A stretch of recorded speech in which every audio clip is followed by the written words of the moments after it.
এবং অভিধানের মতে এর মানে হচ্ছে করিবুল মাআনা। এর মানে হচ্ছে এগুলো প্রায় একটি অপরটির পরিবর্তে ব্যবহার করা যায়। এই দুইটির মধ্যে পার্থক্য খুবই কম।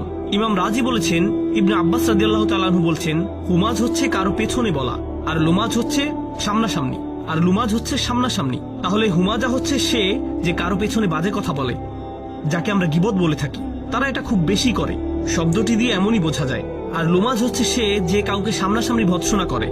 এখানে আপনাদেরকে বলে রাখি যে বর্তমানে অনেকেই বলে, আমি তো তোমার পেছনে বলছি না, যেন সামনাসামনি কাউকে অপমান করাটা ভালো কিছু। এর মানে এই না যে আপনি ভালো কিছু করে ফেলেছেন, এরপরেও এটা খারাপ একটি কাজ। কেননা আল্লাহ এখানে লানত করেছেন শুধুমাত্র যারা পেছনে বলে তাদেরকেই নয়, বরং তাদেরকেও যারা সামনাসামনি বলে। এটা কোনো বড় কিছু নয়, কিংবা বড় কোনো মর্যাদাবান কাজ নয় যে আপনি কাউকে সবার সামনে হেয় করে বীরত্ব দেখাবেন। এখন ইমাম রাজি এখানে দুইটি গুরুত্বপূর্ণ কথা বলেছেন। একটি হলো মুসলিমরা আসলে অবনতির দিকে যাচ্ছে। 3 জন বা 4 জন, ধরা যাক 4 জন মুসলিম একসাথে দুপুরের খাবার খাচ্ছে। তারা 5ম জনের ব্যাপারে কথা বলছে যে এখানে নেই। যেহেতু সে খেতে আসেনি, তারা ভাবলো তার ব্যাপারে কথা বলারই তো সুযোগ। আবার এদের মধ্যে একজন যদি বলে, ওহ আমার এখন যেতে হবে, আমার একটা মিটিং আছে, এরপর সে চলে গেল। এবার 3 জন বাকি থাকলো। বলুন তো এই 3 জন এখন কি করবে? তারা 4র্থ জনকে নিয়ে বলা শুরু করবে, সে একজন ভালো মানুষ, কিন্তু তার কি সমস্যা জানেন? এটা বলে সে বলা শুরু করবে। আরো ভয়ঙ্কর হচ্ছে, কখনো হয়তো তাকে আসলে যেতেও হবে না, বাকি 3 জন এমনিতেই তার উপর চড়াও হবে এবং অপমান করবে। আমরা শুধু মজা করছি, তুমি বুঝতে পারছো? আমরা তো মজা করছি, তাই না? কেবল মজা করছি।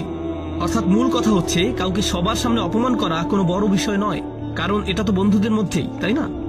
এটা কারা করে?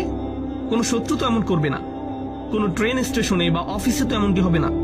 এটা হয় শুধু বন্ধুদের মধ্যে, আর এটা অনেক বেশি হয়। এজন্যই শব্দটি দিয়ে বোঝানো হয়েছে যে এটা অনেক বেশি হয়ে থাকে। এটা গেল প্রথম বিষয়। দ্বিতীয় বিষয়, কুল্লু যালিকা দাখিলুন ফি যাজরি ওয়ান নাহি। কুল্লু যালিকা নিয়ে আমরা পরে বলবো, আমি এটা নোটে এখনো লিখিনি, আপনাদের উৎসাহ ধরে রাখতে আমি এটা পরে বলবো। মুফাসসির এ বিষয়ে মন্তব্য করেছেন, তিনি বলেন এই সবই আল্লাহর তিরস্কারের মধ্যে অন্তর্ভুক্ত, যা আল্লাহ নিষিদ্ধ করেছেন। অর্থাৎ আল্লাহ দুইটি বিষয় বলেছেন, হুমাজা এবং লুমাজা, এই দুইটি বিষয়। কিন্তু মুফাসসিরগণ একটি বড় লিস্ট করেছেন যে কোন ধরনের মানুষেরা এই বর্ণনার মধ্যে পড়বে।